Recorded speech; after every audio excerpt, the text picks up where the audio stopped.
Halo anak-anak, bagaimana kabar kalian semuanya? Bapak harap kalian semua dalam keadaan sehat. Jadi hari ini adalah pertemuan pertama kita untuk mata pelajaran kimia, khususnya di kelas 11 MIPA.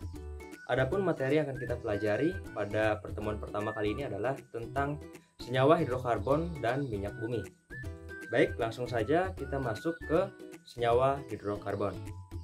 Oke, nah jadi senyawa hidrokarbon ini banyak digunakan dalam kehidupan sehari-hari. Kalian pasti tahu ya, contohnya misalnya adalah bensin. Bensin yang kalian gunakan pada kendaraan kalian ya, atau bensin itu digunakan sebagai bahan bakar dari motor atau mobil yang kalian gunakan. Nah, jadi itu merupakan salah satu contoh dari senyawa hidrokarbon dalam kehidupan sehari-hari. Nah, bensin ini ada jenisnya lagi. Kalian pasti tahu beberapa jenis dari bensin adalah premium, pertalite, dan pertamax ya. Nah, jadi dari ketiga jenis ini ada yang membedakannya. Yang membedakannya adalah bilangan oktannya. Bilangan oktan merupakan suatu bilangan yang menunjukkan seberapa besar tekanan yang dapat diberikan sebelum bensin itu terbakar secara spontan. Jadi itu adalah bilangan oktan. Nah, jadi kualitas dari ketiga bensin ini ya, ketiga jenis bensin ini dibedakan dari bilangan oktannya. Semakin tinggi nilai bilangan oktan, maka mutu bensin tersebut akan semakin bagus. Contohnya saja, untuk bensin premium ini merupakan jenis bensin yang sering digunakan dalam kehidupan sehari-hari ya, dan sering digunakan oleh masyarakat. Kenapa sering digunakan ya? Karena bensin ini tergolong murah dan terjangkau untuk kalangan masyarakat. Nah, jadi kalau premium ini bilangan oktannya sekitar 80. Kalau untuk pertalite dan pertamax itu bilangan oktannya naik ke sekitar ke 90 atau 92 untuk bilangan oktan pertamax ya, atau pertalite. Nah, jadi semakin tinggi nilai bilangan oktannya, maka mutu dari bensin tersebut akan semakin bagus dan pembakarannya pun semakin bagus. Oke, nah bensin ini ya merupakan hasil dari pemisahan minyak bumi ya, hasil dari pemisahan minyak bumi dari fraksi-fraksinya atau bagian-bagiannya dari minyak bumi itu. Nah, contoh lain selain bensin ya, biasanya sering kita jumpai juga seperti gas LPG ya, gas yang kalian gunakan untuk kompor gas kalian, atau solar ya, itu juga termasuk contoh senyawa hidrokarbon. Solar, kerosin. Tahu kerosin? Kerosin adalah minyak tanah ya, minyak tanah yang digunakan untuk kompor biasanya. Nah, itu merupakan contoh dari senyawa hidrokarbon. Nah, senyawa hidrokarbon pengertiannya adalah senyawa yang terdiri atas unsur hidrogen dan unsur karbon. Nah, jadi ini merupakan senyawa sederhana ya, yang terdiri atas unsur hidrogen dan unsur karbon. Nah, jadi bahan-bahan yang mengandung senyawa hidrokarbon itu biasanya kalau kita bakar ya, bahan-bahan yang mengandung senyawa hidrokarbon apabila kita bakar, maka dia akan menghasilkan gas karbon dioksida dan uap air. Uap air itu adalah H2O ya. Uap air H2O tapi dalam bentuk, karena dia uap berarti dia gas ya. Nah, itu uap air.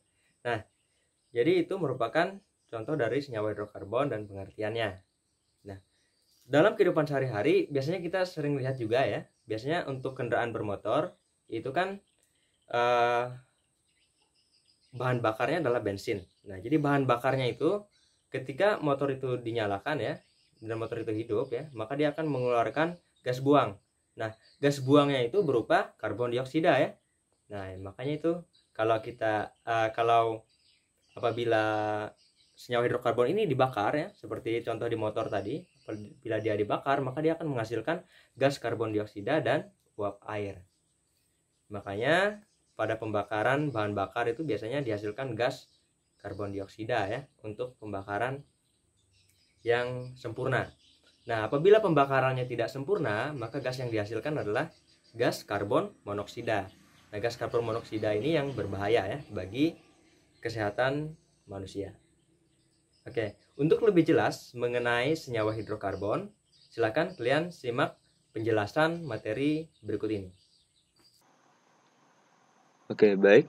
Tadi saya sudah jelaskan bahwa senyawa hidrokarbon merupakan senyawa karbon sederhana yang terdiri atas atom karbon atau C dan atom hidrogen atau H.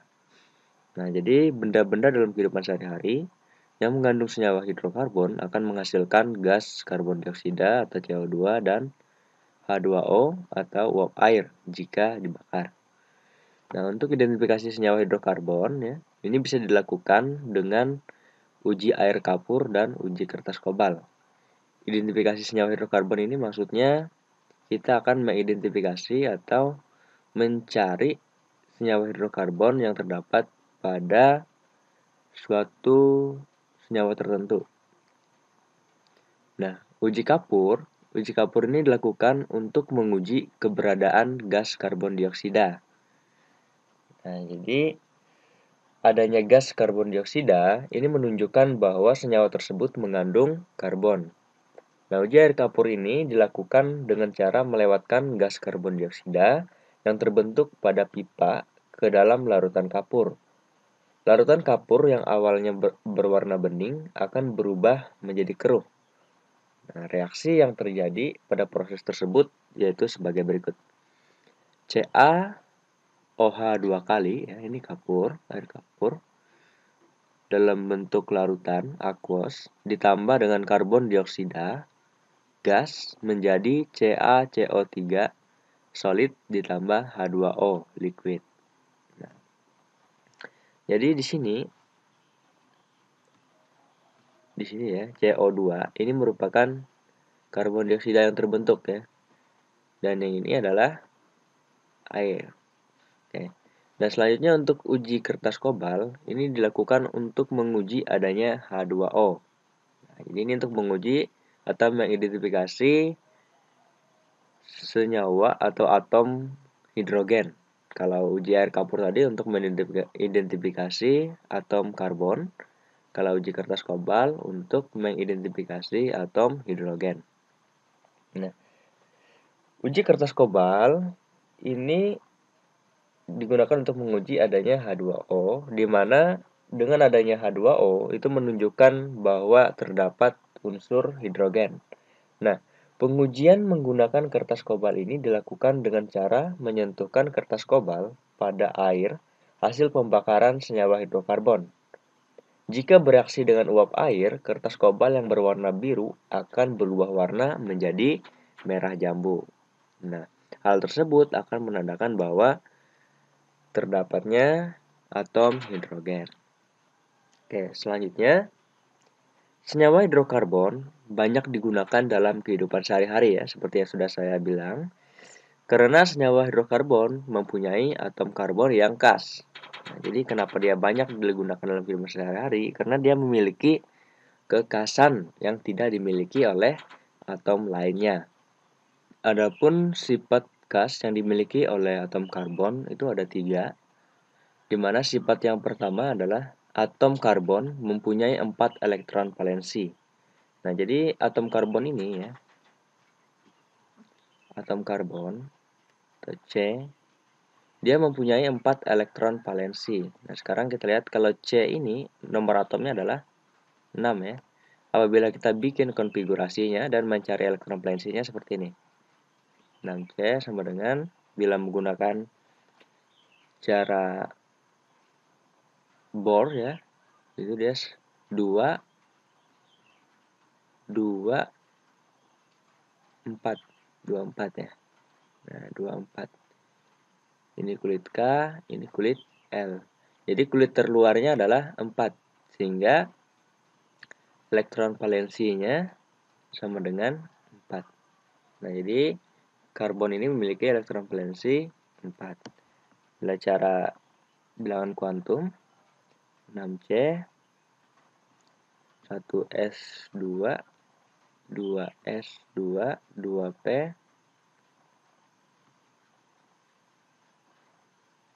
2P 2. Nah, jadi elektron valensinya di sini ya. 2 tambah 2 sama dengan 4. Dengan adanya 4 elektron valensi, maka dia bisa mengikat 4 atom lainnya. Apabila kita gambar struktur Lewisnya seperti ini. Nah, di sini adalah elektron valensinya. Karena struktur Lewis itu adalah suatu lambang atom yang disertai dengan elektron valensi. Nah, ini. Jadi ada 4. Jadi dia bisa mengikat 4 atom lain ya, karena ada 4 elektron valensi ini. Nah, di mana ikatan yang dibentuk itu adalah ikatan kovalen ya, dengan atom-atom lain. Kenapa ikatan kovalen? Karena di sini ikatan kovalen merupakan penggunaan bersama pasangan elektron. Nah, di mana harus terjadi pada senyawa atau harus terjadi pada unsur non-logam dengan unsur non-logam. Karena karbon ini adalah unsur non-logam, makanya dia akan terbentuk sebuah ikatan kovalen karena dia unsur non-logam. Dan sifat khas yang kedua adalah atom karbon relatif kecil.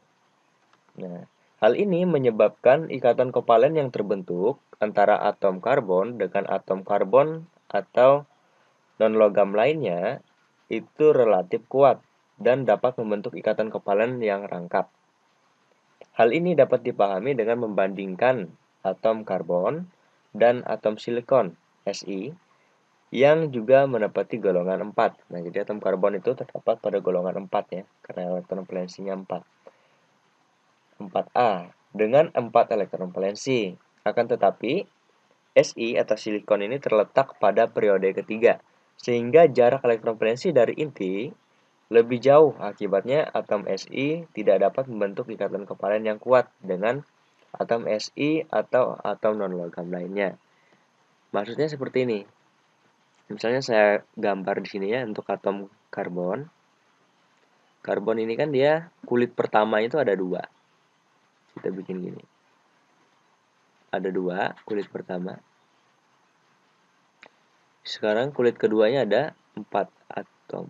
4 elektron ya. 1, 2, 3, 4.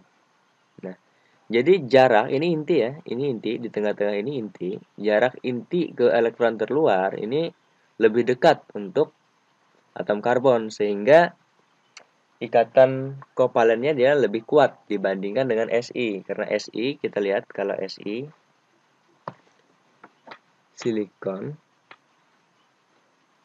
silikon itu nomor atomnya 14.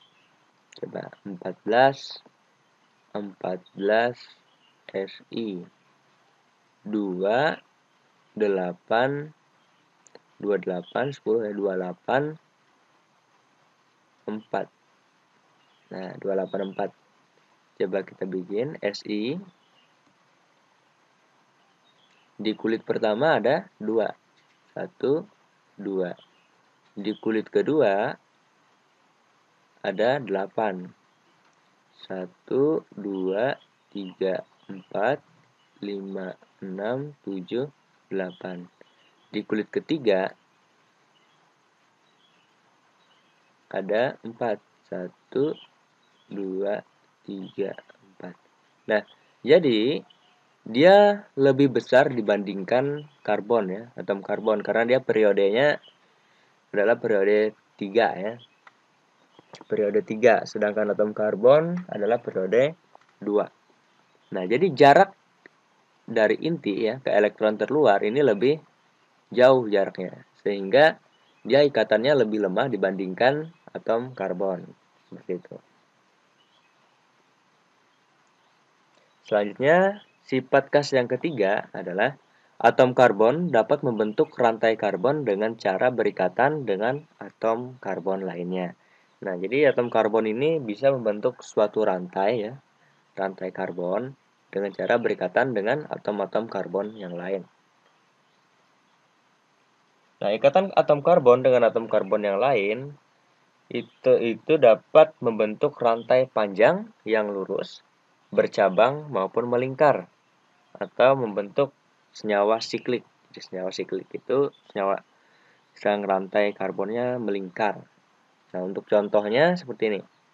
Senyawa hidrokarbon rantai lurus, contohnya adalah N-butana, H3C, CH2, CH2, CH3 ya. Ini N-butana. Jadi rantainya lurus, ini rantai karbon ya. Jadi ikatan antara atom karbon dengan atom karbon lain. Nah, ikatannya itu ditandai dengan strip ini ya, garis ini ikatannya. Ini adalah ikatan. Nah, jadi dia ini rantai lurus karena lurus ya. Nah, selanjutnya N-butana, namanya N ini adalah normal, artinya normal butana karena dia rantainya lurus. Selanjutnya, senyawa hidrokarbon rantai bercabang. Nah, untuk rantai bercabang seperti ini adalah rantai induknya. Nanti kita bahas itu ya, untuk rantai induk ataupun cabang. Rantai induk H3C, CH, CH2, CH3, dan cabangnya adalah CH3. CH3 ini adalah metil. Nah, H3C, CH, CH2, CH3 ini ada atom karbonnya ada 1, 2, 3, 4. Ada 4, maka namanya adalah butana. Ya, 4 ini metil. Jadi namanya karena cabangnya terletak di nomor 2, maka adalah 2 metil butana. Dan untuk selanjutnya senyawa hidrokarbon siklis. Atau siklis ini adalah melingkar ya. Siklis yang rantai dia bentuknya melingkar. Nah,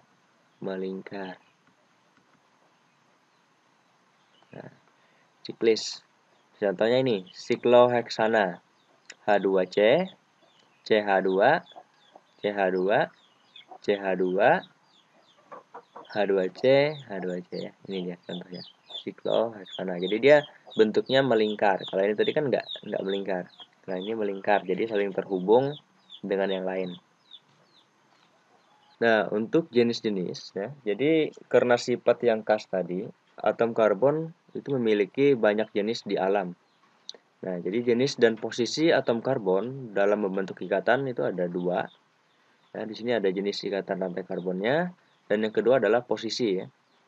Nah, untuk jenis ikatan rantai karbon ada ikatan tunggal, ikatan rangkap 2, dan ikatan rangkap 3. Untuk contoh ikatan tunggal di sini adalah CH3, CH2, CH3 ya. Ini ikatan tunggal. Nah, kenapa ikatan tunggal? Karena di sini ikatannya 1 ya, rangkapnya 1. Nah, ini rangkap 1. Dia hanya rangkap 1. Makanya disebut sebagai ikatan tunggal. Nah, ikatan tunggal di sini dia adalah propana. Karena C-nya ada 1, 2, 3. Kalau C-nya 3, namanya adalah propana. Selanjutnya ikatan rangkap 2. Ikatan rangkap 2 contohnya adalah propena. Di sini dia ikatan rangkap 2 karena di sini ada 2 ikatan ya, ikatan rangkap. Ikatan rangkap ada 2 ya.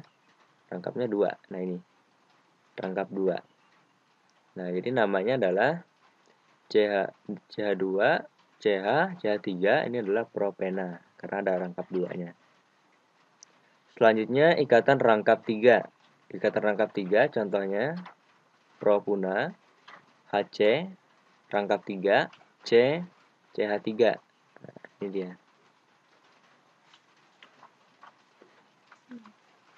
Rangkapnya ada 3, makanya disebut sebagai ikatan rangkap 3. Nah, ikatan rangkap ini adalah ikatan kovalen ya. Ikatan kovalen penggunaan elektron bersama. Ini membentuk ikatan rangkap. Karena ikatan kovalen tadi kan bisa ikatan rangkap 1, rangkap 2, dan rangkap 3. Yang terjadi antara unsur non-logam dengan unsur non-logam ya. Oke, selanjutnya untuk posisi atom karbon. Ini ada 4 posisi ya. Yang pertama, atom C primer. Nah, atom karbon primer atau dilambangkan sebagai 1 derajat ya.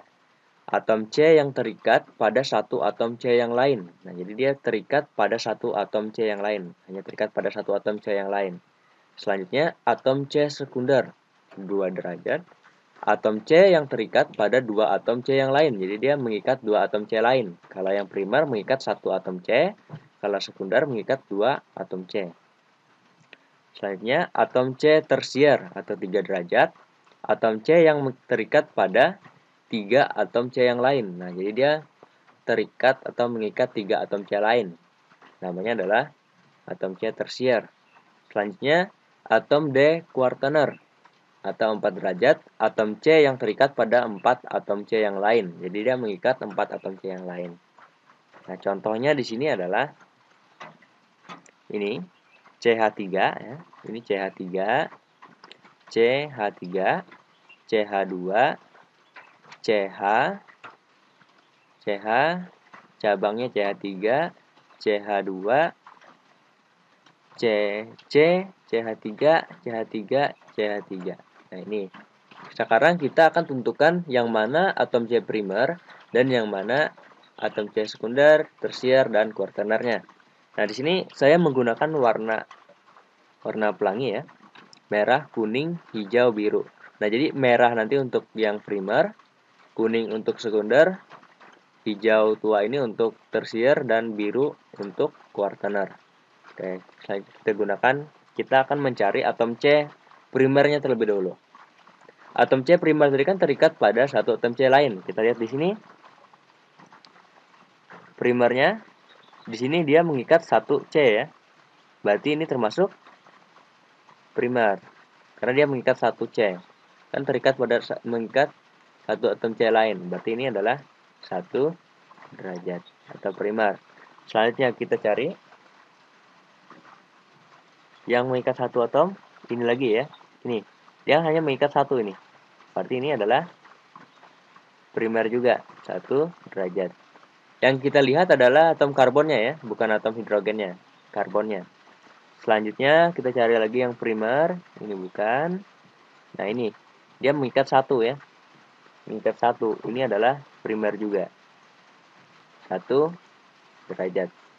Nah, selanjutnya ini, yang ini ya, dia satu juga mengikat nih, satu AC ini yang diikatnya.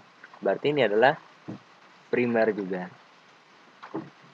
Selanjutnya yang mana lagi? Yang ini ya, primer. Dia mengikat satu ini, terikat pada satu ini. Nah, berarti dia primer. Nah, primernya sudah habis ya. Jadi atom C primernya ada 1, 2, 3, 4, ada 5. Selanjutnya kita cari atom C sekundernya. Itu yang terikat pada 2 atom. Kita cari. Nah, kita lihat di sini. Ini ya, atom C ini terikat pada mengikat 2 atom ya. 1, 2. Kan sebelah kiri dan sebelah kanannya. Maka dia adalah atom C sekunder. Ya, atau 2 derajat. Nah, kita cari lagi. Ini mengikat 1. Ini mengikat 3 ya. Terus yang ini mengikat 2. Nah, ini mengikat 2 ya. Ya, sebelah kiri dan sebelah kiri dan sebelah kanannya. Berarti ini adalah sekunder juga. 2 derajat. Nah, terus yang mana lagi sekunder? Tidak ada lagi ya. Sekundernya berarti ada 2. Nah, setelah sekunder kita akan cari atom C tersiernya yang mengikat 3 atom karbon lain. Nah, kita cari. Ini. Dia mengikat 3 ya. 1, 2, 3. Nah, jadi ada 3 yang diikat, maka di sini adalah atom C tersier atau 3 derajat. Yang lain lagi tidak ada ya. Jadi atom tersiernya cuman 1. Selanjutnya yang terakhir, atom C kuartener atau 4 derajat mengikat 4 atom C yang lain. Ini gampang ya, kita lihat di sini ada 1, 2, 3, 4. Nah, jadi ada 4 yang diikat. Nah, ini adalah salah ya. Kita gunakan warna biru tadi. Nah, ini adalah atom C kuartener karena dia mengikat 4 atom C lain. Nah, 4 derajat. Nah, mengikat. Jadi ingat ya, ikatan itu dilambangkan atau disimbolkan sebagai strip ini, ikatan. Nah, dia ada model-model seperti ini ya. Kalau untuk hidrokarbon dia digunakan model seperti ini. Kalau biasanya kita di Lewis ya, struktur Lewis kita menggunakan ini. Nah, seperti ini kan ikatan atau seperti ini kan. Nah, seperti ini kelihatan untuk struktur Lewis. Kita gunakan yang ini. Kalau di hidrokarbon kita sering gunakan yang ini ya. Oke. Baik, mungkin sekian dulu untuk pertemuan pertama kali ini. Untuk pertemuan selanjutnya akan kita bahas di pembelajaran kita yang selanjutnya.